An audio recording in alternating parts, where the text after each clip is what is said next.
Hey guys, ready to get started with 11.3, the integral test.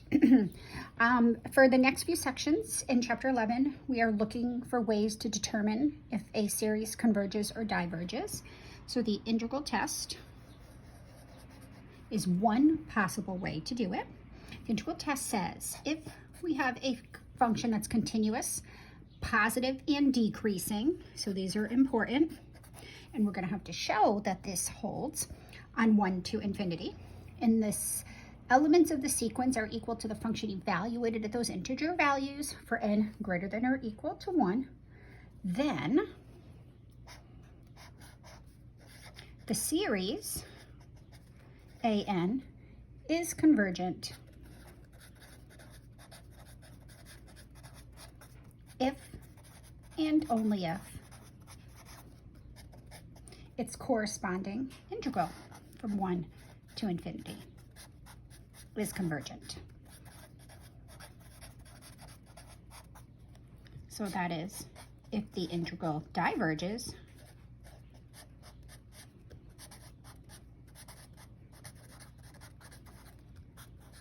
the corresponding series also diverges. So we look at our terms of the sequence inside the series and say, if that was a function, could we integrate that? And if the answer is yes, then that's one way to determine if this series converges or diverges. So if we look at the series 1 over n from n equals 1 to infinity, the corresponding function would be f of x equals 1 over x, right? Now be careful, because we really, even though it seems obvious, we still have to show the hypotheses that f is positive and it's decreasing. 1 over x is definitely greater than 0 from 1 to infinity. So we're looking at this on 1 to infinity, because 1 divided by any positive number is always positive. F of x equals 1 over x decreasing on 1 to infinity. Oops. Okay. Even though it's obvious, we need to check it, because it is part of the process, and we want to use calculus or algebra. I'm going to use calculus because the derivative of 1 over x, well, that's x to the negative 1. It's negative 1 over x squared, and negative 1 over x squared is definitely less than 0 for all values of x except for 0, because the denominator is positive, the numerator is negative. So therefore, f of x equals 1 over x is decreasing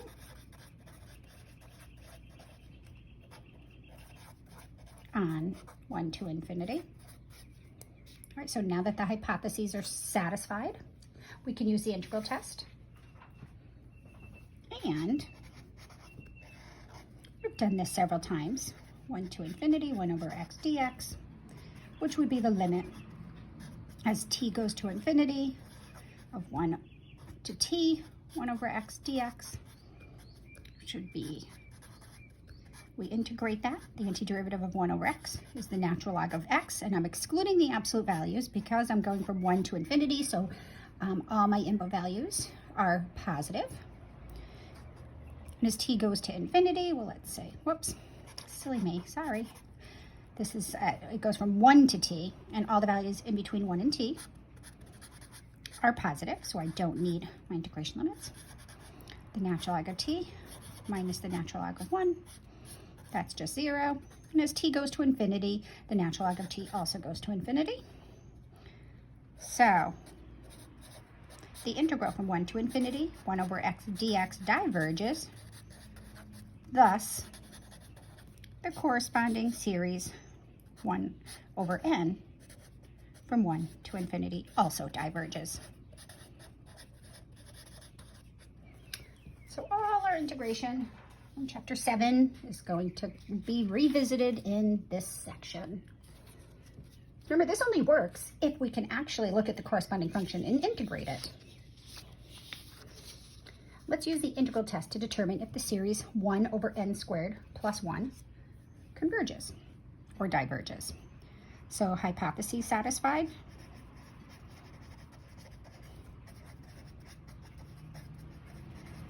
right? Is this function, f of x, the corresponding function, 1 over x squared plus 1? Is it greater than 0 on 1 to infinity? Well, x squared plus 1 is always positive. So therefore, 1 over x squared plus 1 is positive. Yep, so therefore, yes, f of x is greater than 0 on 1 to infinity. So that's the first hypothesis. The second hypothesis, f of x decreasing on 1 to infinity. Right, now here's the key. If these hypotheses are not satisfied, it means you cannot use this test. It doesn't mean that the series diverges. The test is inconclusive. So in order to use the integral test, the corresponding function associated with this series has to satisfy these conditions. So let's take the derivative. So f of x equals 1 over x squared plus 1. F prime of x is equal to, well, the derivative would be, I'm going to write this as x squared plus 1 to the negative 1 and use the chain rule, negative 1, x squared plus 1 to the negative 2 times the derivative of what's inside, which is negative 2x all over x squared plus 1 squared, right? Now notice this denominator is always positive for any value of x, and we're only looking at positive values of x, so this is negative on 1 to infinity. So if x is any number greater than or equal to 1, that numerator is negative. So we will always have the derivative for the derivative, we'll have a negative over a positive. So therefore, f prime of x is negative on 1 to infinity, and f of x is decreasing. All right, so now that the conditions of the test are satisfied, the hypotheses are satisfied, we can use the test. So now we want to find out, how does the integral from 1 to infinity of 1 over x, holy Christmas, x squared plus 1 dx. Well, we're going to write this as the limit as t goes to infinity, 1 to t, 1 over x squared plus 1 dx. And the antiderivative of 1 over x squared plus 1 is the inverse tangent. So this is just the limit as t goes to infinity of the inverse tangent of x from 1 to t. Let's plug in our integration limits. Inverse tangent of t minus the inverse tangent of 1. And this is, that's just use pi over 4. Okay. What is the limit as t goes to infinity of the inverse tangent of t? Well, the inverse tangent looks like this, and it levels off at pi over 2. So as t goes to infinity, the inverse tangent of t goes to pi over 2. So this limit is equal to pi over 2 minus pi over 4, which is pi over 4. So therefore, this integral from 1 to infinity, x squared plus 1 dx, converges to pi over 4. Thus, the corresponding series, 1 over n squared plus 1, from 1 to infinity, also converges. All right, so note, I didn't say what the series converges to, it just tells us that it converges, and that's what we're interested in right now, is if this series converges or diverges. Okay?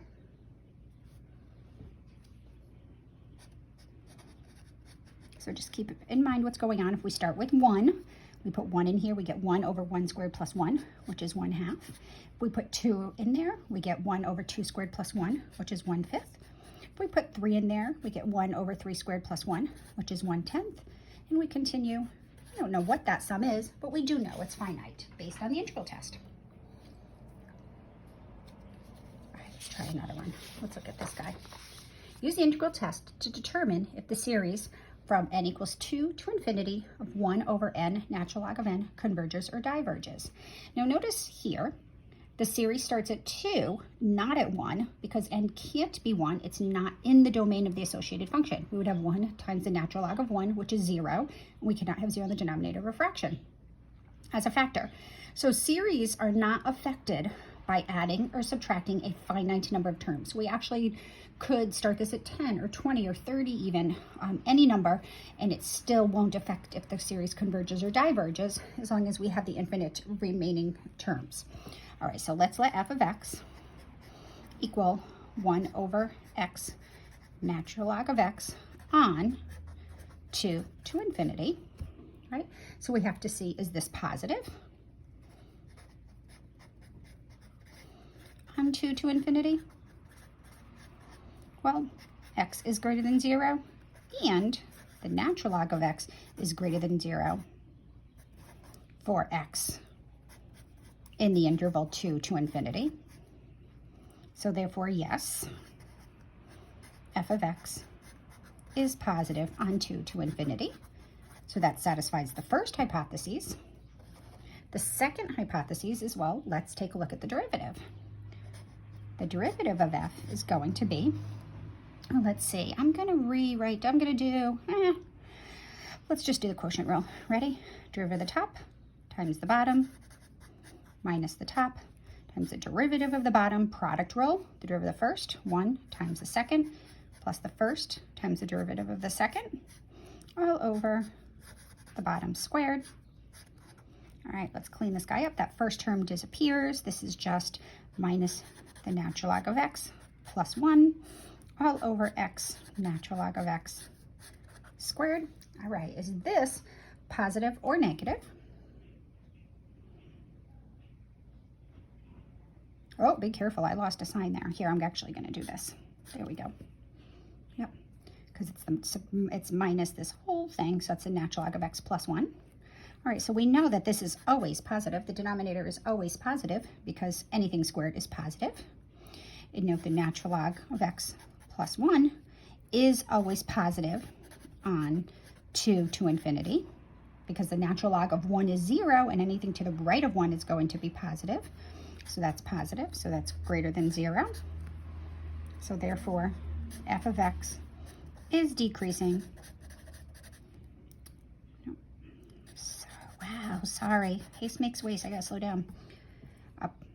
And we have the negative sign out there. All right, let's backpedal. I took the derivative. I have minus natural log of x plus 1. We have this negative sign out front. So it's positive inside the parentheses with the negative out front. There we go. So this is a negative over a positive. In turn, the derivative is negative and the function is decreasing. So the second hypothesis is also satisfied. So now we can actually integrate the corresponding function from 1 to infinity, 1 over x natural log of x dx.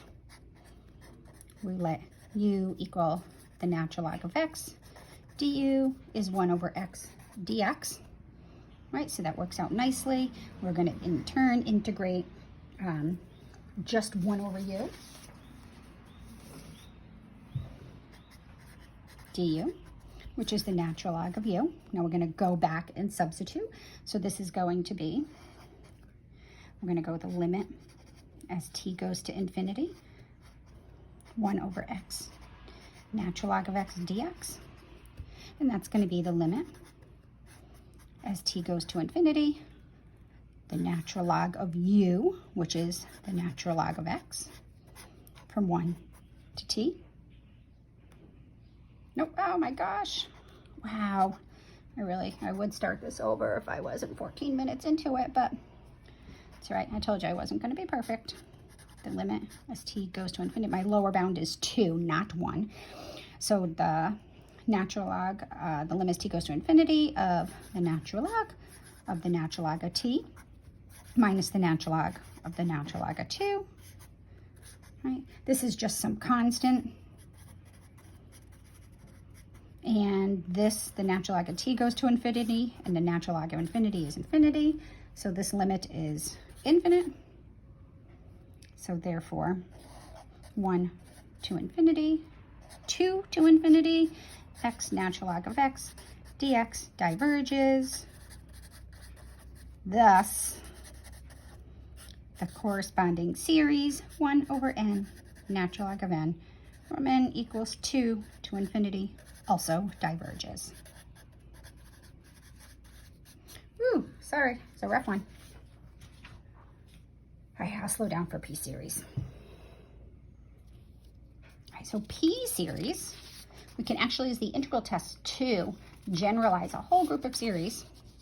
If you have 1 over n to a power, so n is what's changing, the power staying constant, this is convergent if p is greater than 1, and divergent otherwise.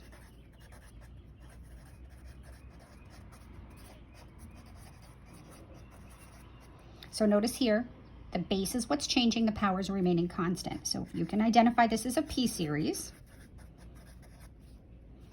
identify the value of p. P is greater than 1, so by the p series, 1 over n squared is convergent. Right, be careful with radicals. 3 over the square root of n is equivalent to 3 over n to the 1/2 power, which is 3 times 1 over n to the 1/2 power. So n equals 1 to infinity.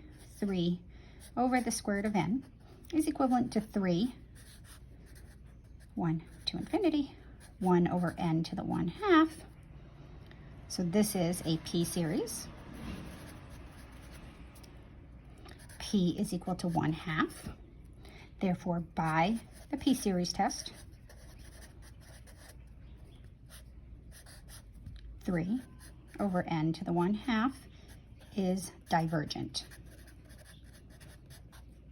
and equals 1 to infinity. All right, entertain me, bear with me. Let me explain to you why using the integral test.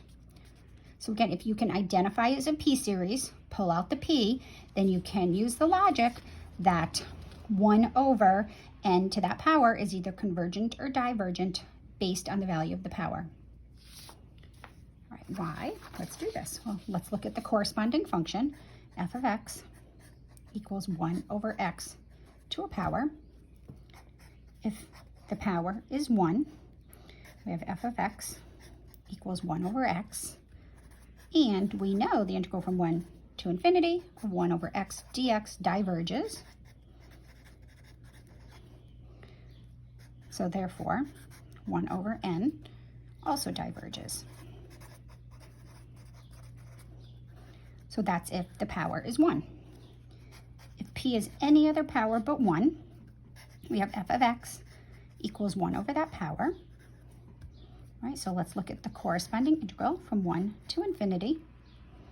1 over x to the power dx. Now we can integrate this. Let's do it properly. Let's do the limit as t goes to infinity from 1 to t. 1 over x to the power dx. The limit as t goes to infinity. Well, x to the power, we add 1 to the power, right? So this is really, I'm going to treat this 1 over x to the power as x to the negative p.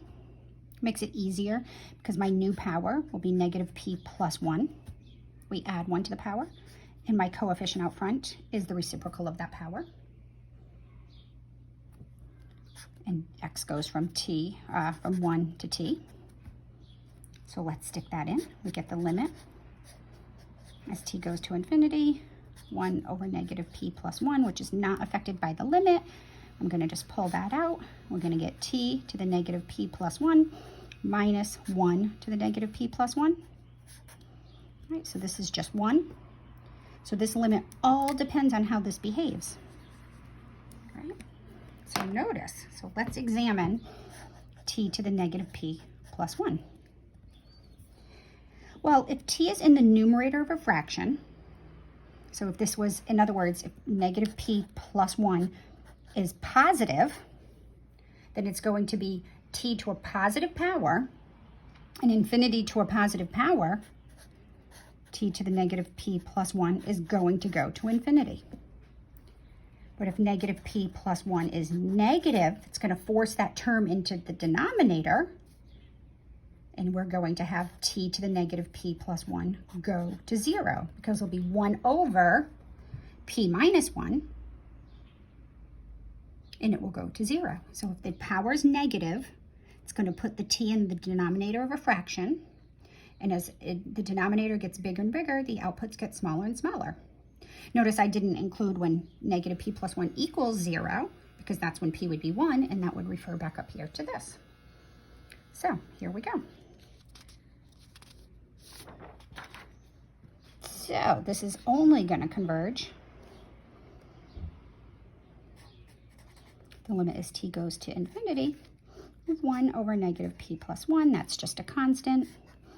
T to the negative p plus 1 minus 1 converges if negative p plus 1 is negative, or in other words, 1 is less than p, or p is greater than 1, and diverges otherwise.